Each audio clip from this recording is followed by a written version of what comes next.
കൂട്ടുകാരെ നമസ്കാരം. എന്തൊക്കെയാ വിശേഷം? എല്ലാവരും സുഖമായിരിക്കണമെന്ന് വിചാരിക്കുന്നു. ഞാനും ഇവിടെ സുഖമായിരിക്കുന്നു. അപ്പം നമ്മുടെ ജീവിതത്തിൽ ആഗ്രഹങ്ങളും മോഹങ്ങളും അതുപോലെ തന്നെ നമുക്ക് ഓരോ ഇഷ്ടങ്ങളും അല്ലേ, അവനവൻ്റേതായ ഇഷ്ടങ്ങളും ഇല്ലാത്തവർ ആരും ഉണ്ടാവില്ല. എനിക്ക് അങ്ങനെയൊന്നും ഇല്ല, ആഗ്രഹമില്ല, മോഹമില്ല, എനിക്ക് എൻ്റെ വീട്ടിൽ എൻ്റെ പണി നോക്കിയിട്ട് ഇരിക്കാനാണ് ഇഷ്ടം, എനിക്ക് പുറത്ത് എവിടെയും പോകാൻ ആഗ്രഹമില്ല എന്നൊക്കെ നമ്മൾ പറയുമെങ്കിലും അവരുടെ മനസ്സിൽ പോലും അങ്ങനെയൊക്കെ ഉണ്ട് അല്ലേ. അങ്ങനെ മോഹിക്കാത്തവരുണ്ടാവില്ല. അപ്പോൾ നമ്മൾ ചെറുപ്പത്തിൽ ഇപ്പോൾ എൻ്റെയൊക്കെ പ്രായത്തിലുള്ളവർ ചെറുപ്പത്തിൽ എന്താ ചിന്തിക്കുകയെന്ന് വെച്ച് കഴിഞ്ഞാൽ, കല്യാണം കഴിഞ്ഞ് കഴിഞ്ഞാൽ ഭർത്താവിൻ്റെ കൂടെ ബൈക്കിൽ പോകാനായിട്ട് ചുറ്റടിക്കാനായിട്ട് ആഗ്രഹിക്കുന്നവരാണ്. അപ്പോൾ ചിലവർക്ക് എനിക്കിപ്പോഴും അറിയാം, എന്നേക്കാൾ 2 വയസ്സിന് മീതുള്ളൊരു ചേച്ചി, ആ ചേച്ചിക്ക് അങ്ങനെ ഭയങ്കര ഇഷ്ടമായിരുന്നു ഭർത്താവിൻ്റെ കൂടെ ഇങ്ങനെ ബൈക്കിൽ ഇങ്ങനെ ചുറ്റിയടിക്കാനായിട്ട് കേട്ടോ. അമ്പലങ്ങളിലേക്ക് അയക്കായാലും എവിടേക്കാണെങ്കിലും ഇങ്ങനെ റോട്ടിൽ കൂടെ. അന്നൊന്നും ഇത്ര വാഹനത്തിരക്കില്ല നമ്മുടെ റോഡുകളിൽ. പിന്നെ ഞങ്ങളുടെയൊക്കെ നാട്ടിൽ ചെറിയ ഉൾഗ്രാമങ്ങളല്ലേ, അപ്പം അങ്ങനത്തതില്ല. പക്ഷേ ഇന്നും ആ ചേച്ചിയുടെ ഭർത്താവ് ബൈക്ക് ഓടിക്കില്ല. അപ്പോൾ ആ ചേച്ചി എപ്പോഴും പറയും എനിക്കതൊരു നഷ്ടബോധമാണെന്ന് പറയും, എപ്പോഴും പറയും കേട്ടോ. അപ്പോൾ അങ്ങനെ ചിന്തിക്കുന്നവരുണ്ട്, അങ്ങനെ കിട്ടാത്തവരുണ്ട്. എന്നാലും നമുക്ക് നമ്മുടെ ജീവിതമായിട്ട് നമ്മൾ പൊരുത്തപ്പെട്ടു പോകുന്നത് കൊണ്ട് പല നമ്മുടെ ഇഷ്ടങ്ങളും അല്ലെങ്കിൽ നമുക്ക് നമ്മുടേതായ പല രീതികളും അല്ലെങ്കിൽ മോഹങ്ങളും എല്ലാം നമ്മൾ ചിലപ്പോൾ ത്യജിച്ചു കൊണ്ടാണ് ജീവിച്ചു പോകുന്നത് അല്ലേ. പിന്നെ നമുക്ക് മക്കളായി, മക്കളുടെ കാര്യങ്ങളായി അങ്ങനെ നമ്മൾ ജീവിച്ചു പോണു.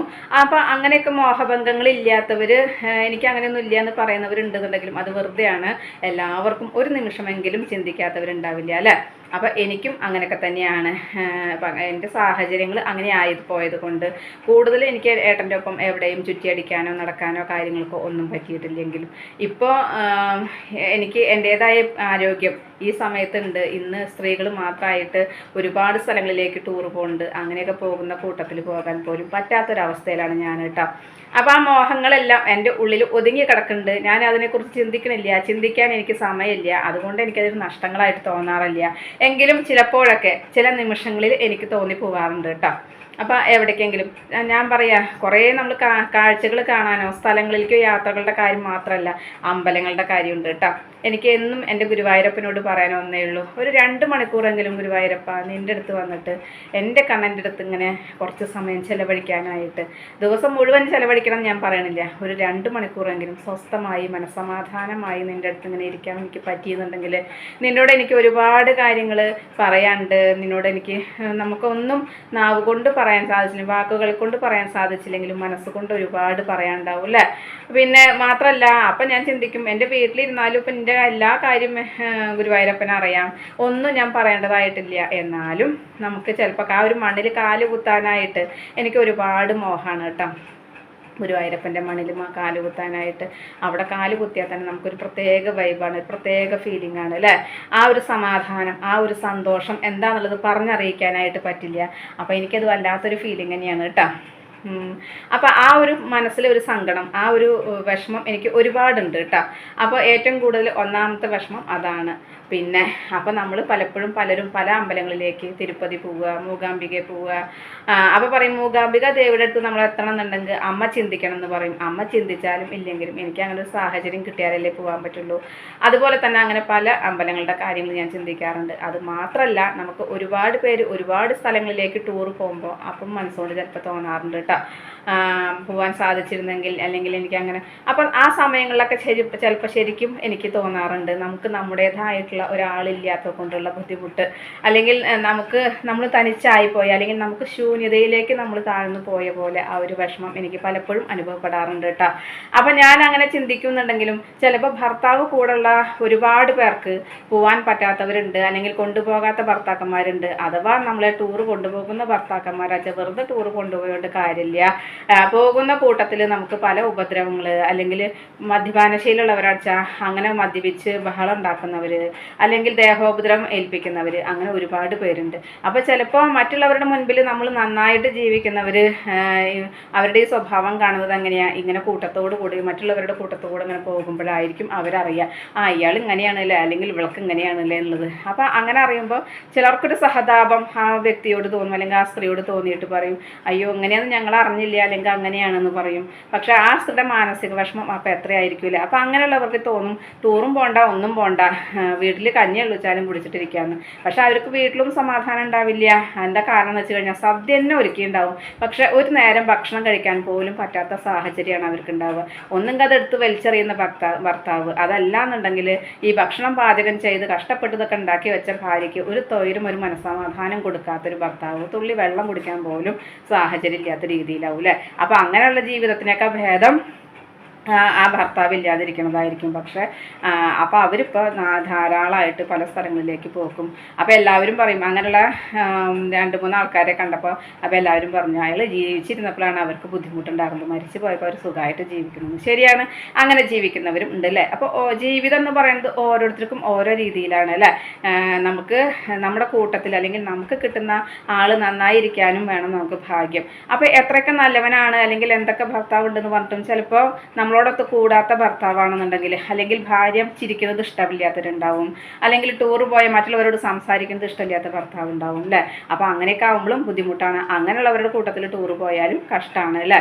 അപ്പോൾ ടൂറ് പോണോണ്ട് ഭർത്താവുണ്ട് ടൂർ കൊണ്ടുപോയി എന്നുള്ളത് കൊണ്ട് സന്തോഷിച്ചിട്ട് കാര്യമില്ല. നമുക്ക് നമ്മുടെ കൂട്ടത്തു കൂടെ നമ്മളെ കൊണ്ട് നടന്ന് നമ്മളെ കരുതലോട് കൂടി കൊണ്ട് നടന്ന് പോകുന്ന ഒരു ഭർത്താവാണെങ്കിൽ മാത്രമാണ് അതിലൊക്കെ സന്തോഷം കണ്ടെത്താൻ പറ്റുള്ളൂ. അപ്പോൾ ജീവിതത്തിൽ സമാധാനം സന്തോഷം, അല്ലെങ്കിൽ നമ്മൾ എവിടെയൊക്കെ യാത്ര പോകണമെന്നുണ്ടെങ്കിലും അതിലൊക്കെ സന്തോഷം എത്തണം എന്നുണ്ടെങ്കിൽ ഇതെല്ലാം ഒത്തൊരുമിച്ചാൽ തന്നെ പറ്റുള്ളൂ അല്ലേ. ഇല്ല എന്നുണ്ടെങ്കിൽ നമ്മൾ എവിടെ പോയിട്ടും കാര്യമില്ല അല്ലേ. അപ്പോൾ ഞാൻ നേരത്തെ പറഞ്ഞു വന്നത് എന്താണെന്ന് വെച്ച് കഴിഞ്ഞാൽ, മനസ്സുകൊണ്ട് നമ്മൾ യാത്രകൾ ഇഷ്ടപ്പെടാത്തവരാരുള്ളത്, യാത്ര എന്ന് പറഞ്ഞാൽ ഇഷ്ടപ്പെടാത്തവരാരും ഉണ്ടാവില്ല അല്ലേ. നമുക്ക് ഒരുപാട് ദൂരം യാത്ര ചെയ്യാനും, അല്ലെങ്കിൽ നമുക്കിങ്ങനെ ബസ്സിലൊക്കെ ആണെന്നുണ്ടെങ്കിൽ സൈഡ് സീറ്റിൽ ഇരുന്നിട്ട് പാട്ടൊക്കെ കേട്ട് ഇങ്ങനെ പോകാനും ഒരു സന്തോഷം തന്നെയാണ് അല്ലേ. അതിങ്ങനെ എത്ര ദൂരം യാത്ര ചെയ്തു എന്ന് നമുക്കറിയില്ല, അങ്ങനെ തന്നെ പാട്ടൊക്കെ കേട്ടിരിക്കുമ്പോൾ. അതുപോലെ തന്നെ നമ്മൾ മറ്റുള്ളവർക്ക് ഒരുപാട് പേര് നമ്മൾ ഫ്രണ്ട്സൊക്കെ ആയിട്ട് ഇങ്ങനെ യാത്ര പോകുമ്പോഴും അതും നമ്മൾ ആസ്വദിച്ചു കൊണ്ട് തന്നെയാണ് പോവുക അല്ലേ. അപ്പോൾ ആസ്വദിക്കാൻ പറ്റാത്ത കാര്യങ്ങൾ ഞാൻ നേരത്തെ പറഞ്ഞ കാര്യങ്ങളൊക്കെ ആകുമ്പോൾ തന്നെയുള്ളൂ. അപ്പോൾ നമുക്ക് നമ്മുടെ മനസ്സിൽ ഒരുപാട് മോഹങ്ങൾ, വലിയ കൂടുതലായിട്ടെന്നല്ല ഞാൻ പറയുന്നത്, എന്നാലും ഇതുപോലെ ചെറിയ യാത്രകൾ നമ്മുടെ ഭർത്താവും മക്കളൊക്കെ ആയി നല്ല സന്തോഷമായിട്ടായിട്ട് പോകുമ്പോൾ അതെല്ലാവരും അത് ആസ്വദിക്കും. അപ്പോൾ ജീവിതം ആസ്വദിക്കാനുള്ളതാണ്. അപ്പോൾ ആ ആസ്വാദനം പറ്റുന്നവർക്ക് നന്നായി ആസ്വദിക്കട്ടെ അല്ലേ. പറ്റാത്തവർ എന്തപ്പോൾ ചെയ്യുക. അപ്പോൾ അതിനെക്കുറിച്ചിട്ട് നമ്മൾ ചിലപ്പോൾ കുറേ ആ ജീവിതത്തോട് പൊരുത്തപ്പെട്ട് പോകുന്നത് കൊണ്ട് നമ്മൾ അതിനെക്കുറിച്ച് ചിന്തിക്കാതിരിക്കും. അല്ലെങ്കിൽ യാത്ര എന്ന് പറയുന്നത് അല്ലെങ്കിൽ ടൂർ എന്ന് പറയുന്നത് നമ്മൾ ചിന്തിക്കാതിരിക്കും. അല്ലെങ്കിൽ അമ്പലങ്ങളിൽ പോക്കാണെങ്കിലും നമ്മൾ വീട്ടിലിരുന്ന് പ്രാർത്ഥിക്കും. പിന്നെ എന്താ വെച്ചാൽ എല്ലാ ദൈവങ്ങൾക്കും അറിയാലോ നമ്മുടെ അവസ്ഥ. അപ്പോൾ അതനുസരിച്ചിട്ട് നമ്മൾ പ്രാർത്ഥിക്കുമ്പോൾ അവരതനുസരിച്ച് ചെയ്യട്ടേന്നേ. നമ്മൾ പ്രാർത്ഥന കൈവിടാതിരിക്കുക. ജീവിതം ആസ്വദിക്കാൻ പറ്റുന്നവർ ആസ്വദിക്കട്ടെ അല്ലേ. അല്ലാത്തവർ ഇപ്പം എന്താ ചെയ്യുക. അപ്പോൾ അതിനെക്കുറിച്ച് വിഷമിച്ചിട്ട് കാര്യമില്ല. എന്നാലും മനുഷ്യനല്ലേ, എപ്പോഴെങ്കിലുമൊക്കെ ഒരു വിഷമമൊക്കെ തോന്നും. അപ്പോൾ എന്തായാലും ഞാനും ഒരുപാട് അങ്ങനത്തെ ആഗ്രഹങ്ങളൊക്കെ എനിക്കുണ്ടായിരുന്നു. അങ്ങനെ പൂരം കാണണമെന്നൊന്നുമില്ല കേട്ടോ, എന്നാലും ഒരുപാട് ആഗ്രഹങ്ങൾ എനിക്കുണ്ടായിരുന്നു. അപ്പോൾ ജീവിതത്തിൽ നടക്കാതെ പോയ പല ആഗ്രഹങ്ങളും ഉണ്ട്. അപ്പോൾ ആ ആഗ്രഹങ്ങളൊക്കെ ഞാൻ കുഴിച്ചു മൂടിയിട്ടേക്കാണ്. അപ്പോൾ അതുപോലെ ഓരോരുത്തരും അവരവരുടെ ആഗ്രഹങ്ങൾ നടക്കാതെ പോയിട്ടുണ്ടെങ്കിൽ കുഴിച്ചു മൂടിയിട്ടിടും. അതുപോലെ അതിനെക്കുറിച്ച് ചിന്തിച്ച് വെറുതെ വ്യാകുലതപ്പെട്ടിട്ടോ അല്ലെങ്കിൽ നിരാശരായിട്ടോ കാര്യമില്ലല്ലോ. അപ്പം ഞാൻ അങ്ങനെ ചിന്തിക്കാറില്ല കേട്ടോ. പോകുന്നത് പോലെ പോട്ടെ ഇരിക്കും. പിന്നെ മനുഷ്യനല്ലേ, എപ്പോഴെങ്കിലൊക്കെ ഒന്ന് ചിന്തിക്കാറുണ്ട്. ചിന്തിച്ചില്ല എന്ന് പറഞ്ഞാൽ അത് വെറുതെ ആണല്ലോ. അപ്പോൾ ഇങ്ങനെ ഇതുപോലെ ആർക്കെങ്കിലൊക്കെ തോന്നിയിട്ടുണ്ടോ? ഉണ്ടാവും തന്നെയാണ് എനിക്ക് തോന്നുന്നത്. മറ്റുള്ളവർക്ക് വേണ്ടി ജീവിച്ചും എന്നും ഓടിപ്പടഞ്ഞ് ജീവിച്ചുകൊണ്ടും ഓടി നടന്ന് കാര്യങ്ങൾ ചെയ്തത് കൊണ്ടും നമുക്ക് ഒന്നും ഉണ്ടാവില്ല അല്ലേ. നമുക്ക് പ്രായം ചെല്ലുന്നതിന് മുൻപേ അസുഖബാധിതരായി അല്ലെങ്കിൽ നമുക്ക് വയ്യാതെയായിട്ട് ഒരു തീരെ കൂനിക്കൂടിയിരിക്കേണ്ടി വരും. നമ്മൾ മറ്റുള്ളവർക്കൊരു ഭാരമായിട്ട് മാറിപ്പോവും ചിലപ്പോൾ അല്ലേ. അപ്പോൾ മാറാതിരിക്കട്ടെ അല്ലേ, അസുഖങ്ങൾ വരാതിരിക്കട്ടെ. എന്നാലും നമുക്ക് നമ്മുടേതായ രീതിയിൽ നമ്മുടെ വ്യക്തിത്വത്തിനെ അല്ലെങ്കിൽ നമ്മളെ തന്നെ നമ്മൾ സ്വയം സ്നേഹിച്ചുകൊണ്ട് കാര്യങ്ങൾ മുന്നോട്ട് കൊണ്ടു നടക്കാനായിട്ട് ശ്രദ്ധിക്കുക. നമ്മുടെ ശരീരമായിക്കോട്ടെ, നമ്മുടെ സൗന്ദര്യം ആയിക്കോട്ടെ, നമ്മുടെ ആരോഗ്യം ആയിക്കോട്ടെ, എല്ലാം നമ്മൾ ശ്രദ്ധിക്കുക തന്നെ വേണം അല്ലേ. അങ്ങനെ അത് ശ്രദ്ധിച്ചത് കൊണ്ട് അങ്ങനെയൊക്കെ ഉണ്ടെങ്കിൽ മാത്രമാണ് നമുക്കതൊക്കെ ആസ്വദിക്കാൻ പറ്റുള്ളൂ. അപ്പോൾ അതിനായിട്ട് നമ്മൾ ശ്രമിക്കുക തന്നെ വേണം. അപ്പോൾ ഈ നഷ്ടബോധങ്ങളുടെ കൂട്ടത്തിൽ ഏറ്റവും നമ്മളെ നഷ്ടങ്ങളിലേക്ക് കൂപ്പുകുത്തുന്ന അല്ലെങ്കിൽ നമ്മൾ ചിന്തിക്കുന്ന ഒരു കാര്യം എന്താണെന്ന് പറയാലോ, നമ്മൾ സ്വയം ഞാൻ ഇതിന് മുൻപ് ഞാൻ ഒരു വീഡിയോയിൽ കണ്ടിട്ടുണ്ട്. നമ്മൾ സ്ത്രീകളാണെങ്കിലും ഡ്രൈവിംഗ് അറിഞ്ഞിരിക്കണം. ഡ്രൈവിംഗ് ലൈസൻസ് വെറുതെ മേടിച്ച് വീട്ടിൽ വെച്ച് അലമാറയിൽ പൂട്ടി വെക്കാനല്ല, നമ്മൾ വണ്ടി റോഡിലേക്ക് ഇറക്കണം. അപ്പോൾ അങ്ങനെ കഴിവുള്ളവർക്കാണെന്നുണ്ടെങ്കിൽ എവിടെ വേണമെങ്കിലും അവനവൻ്റെ ഇഷ്ടങ്ങൾക്ക് കാര്യങ്ങൾക്കായിട്ട് പോവാം. അല്ലാത്തവർ ഒരാളെ ആശ്രയിക്കുക വേണം അല്ലേ. നമ്മൾ വിചാരിക്കുന്ന സമയത്ത് അല്ലെങ്കിൽ വിചാരിച്ച നിമിഷത്തിൽ നമുക്ക് പോകണമെന്നുണ്ടെങ്കിൽ നമുക്ക് ഡ്രൈവിംഗ് അറിഞ്ഞിരിക്കണം, നമ്മുടെ വീട്ടിൽ വണ്ടി ഉണ്ടായിരിക്കണം. ഇല്ല എന്നുണ്ടെങ്കിൽ നമുക്ക് അത് ബുദ്ധിമുട്ട് തന്നെയാണ് അല്ലേ. അപ്പോൾ ഇതൊക്കെ നമുക്ക് തരണം ചെയ്തുകൊണ്ട് മാത്രമാണ് നമ്മൾ ഒറ്റയ്ക്കാണെങ്കിൽ പോലും കാര്യങ്ങൾ ചെയ്യാനായിട്ട് പറ്റുള്ളൂ. ഇല്ല എന്നുണ്ടെങ്കിൽ ഇതുപോലെ ഒരുപാട് പേര് ഒന്നിച്ച് കൂട്ടായിട്ട്, അല്ലെങ്കിൽ നമ്മുടെ കൂട്ടത്തിൽ ഏത് വണ്ടികളും എടുക്കാൻ തയ്യാറുള്ള പോലെ അത്രയും മനസാന്നിധ്യം ധൈര്യം ഉള്ളവർ നമുക്കൊരു ഫ്രണ്ട്ഷിപ്പായിട്ടുണ്ടെന്നുണ്ടെങ്കിൽ അങ്ങനെ ആ ഫ്രണ്ട്സുകളുടെ കൂട്ടത്തിൽ നമുക്ക് പോകാനായിട്ട് പറ്റും. അപ്പോൾ യാത്രകൾ നമുക്ക് ആസ്വദിക്കാനായിട്ട് പറ്റും. ഇതൊക്കെ ആസ്വദിക്കണമെങ്കിൽ ആദ്യം നമുക്ക് കൊണ്ടുപോകാനായിട്ട് നമുക്കൊരാൾ വേണം. ഇല്ല എന്നുണ്ടെങ്കിൽ നമ്മൾ സ്വയം ഡ്രൈവ് ചെയ്തിട്ട് പോകാൻ ഹെൽപ്പുള്ളവരായിരിക്കണം. ഇല്ല എന്നുണ്ടെങ്കിൽ ഇതൊന്നും ആസ്വദിക്കാൻ പറ്റില്ല അല്ലേ. അപ്പോൾ ആസ്വദിക്കണം എന്നുണ്ടെങ്കിൽ ഒരുപാട് കാര്യങ്ങൾ തരണം ചെയ്തുകൊണ്ട് തന്നെയാണ് പറ്റുള്ളൂ. അത് നമ്മൾ അങ്ങനെയൊക്കെ ശ്രമിച്ചാൽ തന്നെയാണ് നമുക്ക് ആസ്വാദനം ശരിയായി നടക്കുള്ളൂ അല്ലേ. അപ്പോൾ ജീവിതത്തിൽ ആസ്വദിക്കാനും ജീവിതം നമ്മൾ ജീവിച്ചിരിക്കുന്ന സമയം അല്ലെങ്കിൽ നമുക്ക് ഓർമ്മകൾ നഷ്ടപ്പെടുന്നത് വരെയാണ് നമ്മുടെ ജീവിതത്തിൽ നമ്മൾ ഓരോന്നും അനുഭവിക്കുമ്പോൾ അതേക്കുറിച്ച് പറയാനായിട്ട് പറ്റുള്ളൂ. ഇല്ല എന്നുണ്ടെങ്കിൽ ഇതൊന്നും നമുക്ക് ചിന്തിക്കാനോ പറയാനോ പറ്റില്ല. അപ്പോൾ ആ സാഹചര്യങ്ങളിൽ നമുക്ക് പറ്റുന്ന രീതിയിൽ യാത്രകളും അതുപോലെ തന്നെ നമുക്ക് ഇഷ്ടപ്പെട്ട രീതിയിൽ വസ്ത്രങ്ങളായിക്കോട്ടെ, അല്ലെങ്കിൽ നമുക്ക് ഓരോരുത്തർക്കും ഓരോന്നിനോടാണ് ഇഷ്ടം അല്ലേ. ചിലർക്ക് യാത്ര, ചിലർക്ക് വസ്ത്രം, ചിലർക്ക് വായന, ഇതൊക്കെ ഓരോരുത്തർക്കും ഓരോ രീതിയിലാണ്. അപ്പോൾ അതനുസരിച്ച് നമ്മുടെ ജീവിതം നമ്മൾ സ്വയം നമ്മളെ സ്നേഹിച്ചുകൊണ്ട് മുന്നോട്ട് പോകാനായിട്ട് ശ്രമിക്കുക. അപ്പോൾ ഇന്നത്തെ എൻ്റെ വിശേഷം ഇത്രയൊക്കെ തന്നെയുള്ളൂ. എൻ്റെ കൂട്ടുകാർക്ക് ഇഷ്ടമായി ഉണ്ടാവുമെന്ന് വിചാരിക്കുന്നു. ഇഷ്ടപ്പെട്ട് കഴിഞ്ഞാൽ ലൈക്ക് ചെയ്യുക, ഷെയർ ചെയ്യുക. അതുപോലെ പുതിയതായി കാണുന്ന ഏതെങ്കിലും കൂട്ടുകാരുണ്ടെങ്കിൽ സബ്സ്ക്രൈബ് ചെയ്യാൻ മറക്കരുതേ. അടുത്തൊരു വിശേഷമായി വേഗത്തിൽ വരുന്നതാണ്. അതുവരേക്കും നന്ദി, നമസ്കാരം. നിങ്ങളുടെ സ്വന്തം ജോ. വീണ്ടും കാണാം. Bye, see U.